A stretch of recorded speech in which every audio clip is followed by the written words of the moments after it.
As you begin to notice how easily some things just click, you may also begin to realise that what used to seem separate starts to merge, as if ideas, beliefs, identities, emotions, all the old and all the new, they're now collaborating in a single elegant system, almost like an orchestra out of sync, now effortlessly attuned. And it's funny how some people, they used to believe that change takes time. But you're not some people, are you? Because somewhere deep inside, a new belief is waking up, one that says, I'm already becoming the person I was waiting for. Now think of someone you once forgave. Did you notice how that moment freed you far more than them? That's right, forgiveness isn't something you do to others, it's something you release within. So imagine for a moment just how light you could feel. Once the need to hold on to pain fades into the background. Because what you used to call hurt is now simply healing in motion. Some people resist their past, others use it. The most resilient learners recycle their wounds into wisdom. And you might wonder how many old identities have already begun to melt, reforming into something stronger, softer, wiser. So let's explore this. What if you'd always been worthy? Not because of what you've done, but simply because you are. Yes, you are enough. Say it inside again and again, because every time you do, the old doubts find fewer places to land.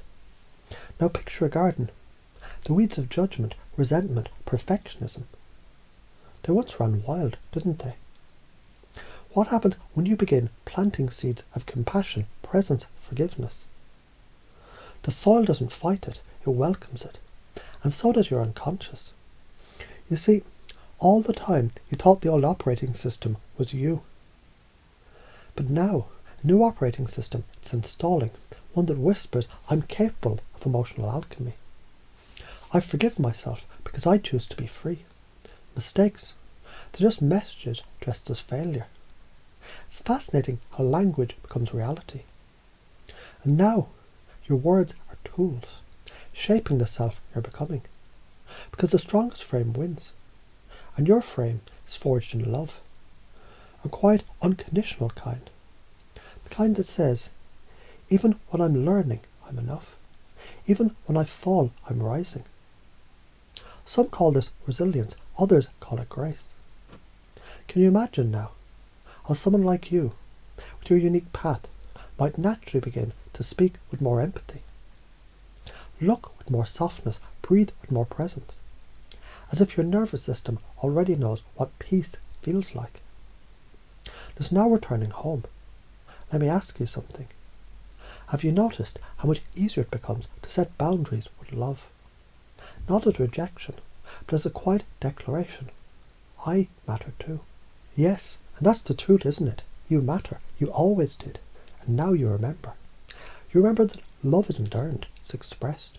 You remember that gratitude turns what you have into abundance. And every small act of kindness you give to yourself, it echoes through time, through identity, through every future version of you. Because this is about becoming the kind of person who attracts what they already are. So the more you embody compassion, the more the world seems to return it. The more you radiate calm, the more doors open with ease. And those old thoughts, not good enough, forgotten, invisible, they dissolve now, don't they? Because glass children become mirrors of light when they start seeing themselves clearly, lovingly, powerfully. You see, people used to think healing was about fixing what's broken. What if healing is simply remembering what's whole? And wholeness is your natural state. Forgiveness, compassion, boundaries, play, presence, resilience. Not steps, not goals, just features of who you've been all along. So as this operating system installs quietly in the background, you don't even need to do anything. You just notice. You're calmer when things go wrong. You speak softer to yourself. You laugh more. You feel less need to prove.